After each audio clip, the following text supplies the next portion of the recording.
After leaving the preserve, we went to Higgins Lake State Park to learn even more incredible history of the area. Now we're at North Higgins Lake State Park, and just across the street from the actual state park, the camping area and stuff, is the CCC camp, which is both a nursery and a museum out here.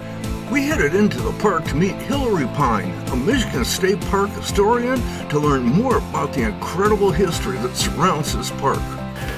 Right now we're at the North Higgins Lake State Park. I'm with Hillary Pine, and Hillary is an historian for the DNR. And we've come across the street from the park itself. We're at a CCC camp. Maybe you could tell us what is a CCC camp and what all the things we have here are. Yeah, so we have a pretty large complex here. We're actually standing at what was the Higgins Lake Nursery. So that is a tree nursery for maybe those who aren't familiar. And it was the first nursery here in the state, started in 1903.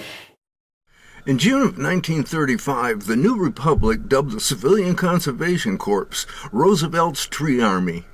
The CCC Museum gives you a good idea of what the men in these brigades went through.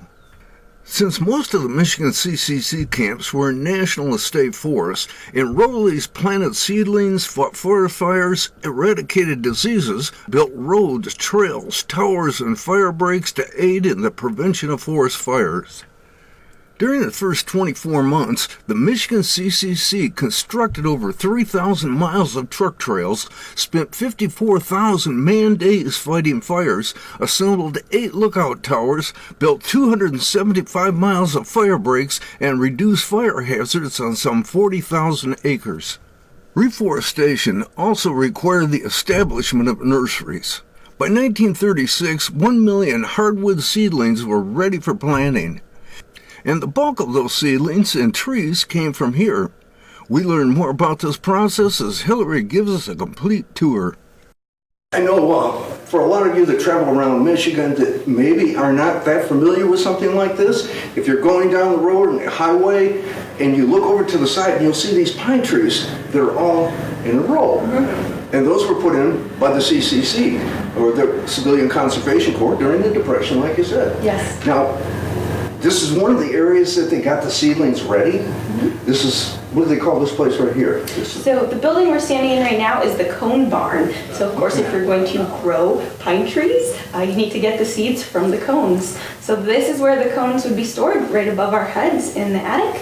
And there are these big cupboards just across from us and they have all these drawers that the cones would actually sit in. There were ovens in the basement below us that blew hot air up through those cupboards and would pop the cones open, and the seeds would come out. And lots of other equipment in here, how the seeds would actually be processed before they were ready to be planted. Okay, and as she says that, they had to heat these to get the seeds to pop, but in nature, it's generally a fire that would cause this?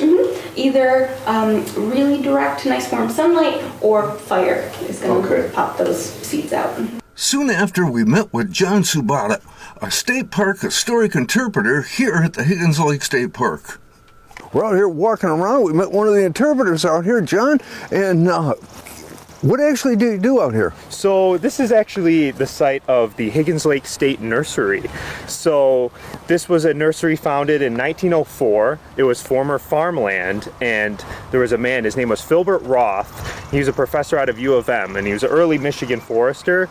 He actually purchased this land and built it up into the Higgins Lake Nursery, which closed in 1965. And this was one of the largest tree nurseries in the world at its largest point, which is around the 40s and the 50s when it hit its really biggest peak. It was about 48 acres in size, or 36 football fields at its peak. Wow. So pretty big facility.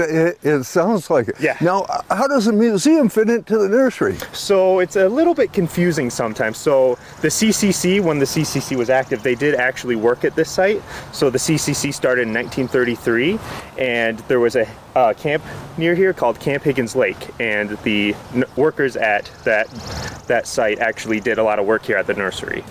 John was a wealth of knowledge and is here to help you. So if you see John, ask all the questions you have about the history of the park.